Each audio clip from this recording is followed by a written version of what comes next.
According to fantasypro.com, which is a fantasy website that I've used for a long time, at least 2 or 3 years now, they have LeGarrette Blount ranked 30th among running backs. The problem is that they have Paul Perkins, Bilal Powell, and Mike Gillislee ranked above him. Now, why in the world would any fantasy website rank LeGarrette Blount lower than them three?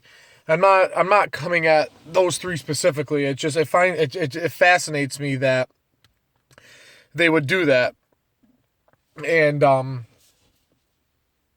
LeGarrette Blount had 1,200 yards last year for the Patriots and 18 touchdowns.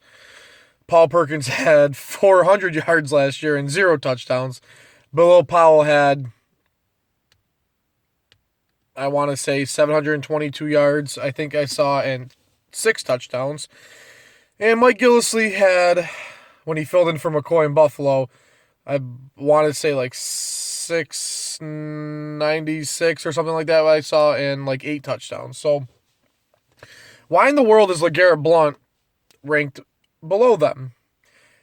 Okay. The Patriots' offensive line is, I don't think, as good as the Eagles' offensive line, especially with Lane Johnson and Jason Peters on our line. And everyone's going to say, well, the Patriots have a better play system. They know how to use their running backs, da-da-da. But you don't know how Mike Gillislee is going to do for the Patriots. And Bilal Powell is probably not going to do that well this year, especially with the degrading Jets. And obviously Paul Perkins has one of the worst offensive lines in the games with the Giants. It just doesn't make any sense. Like, it's actually really funny that people would rank LeGarrette Blount so low. So I decided to go to ESPN Fantasy and a bunch of other fantasy websites, and they do also rank LeGarrette Blount a lot lower than he should be. Like, LeGarrette Blount should, honestly, for fantasy-wise, going into this next year, be at least a top 15 running back, especially with our O-line, with Brandon Brooks and possibly Chance Warmack,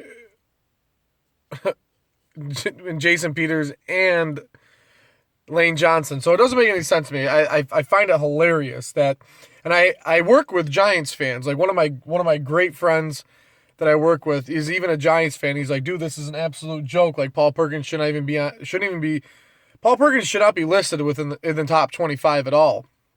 I mean, it doesn't make any sense to me, and I don't know what anybody else thinks, but I honestly think that LeGarrette Blount should be rated a lot higher. Okay, and I know that a lot of these guys, they'll rank rookie guys a little bit higher because of their upside. Like Leonard Fournette, I think, is ranked 11th in that list. I know Dalvin Cook's like 16th or 17th, something like that. I know Mike Gillislee is 25th, but then they have 28, 29, 30 is below Powell, Paul Perkins, and Blount. So it doesn't make any sense to me. It just doesn't. And I don't understand where these people get. It might as well have been Pro Football Focus that did the list. It just baffles me.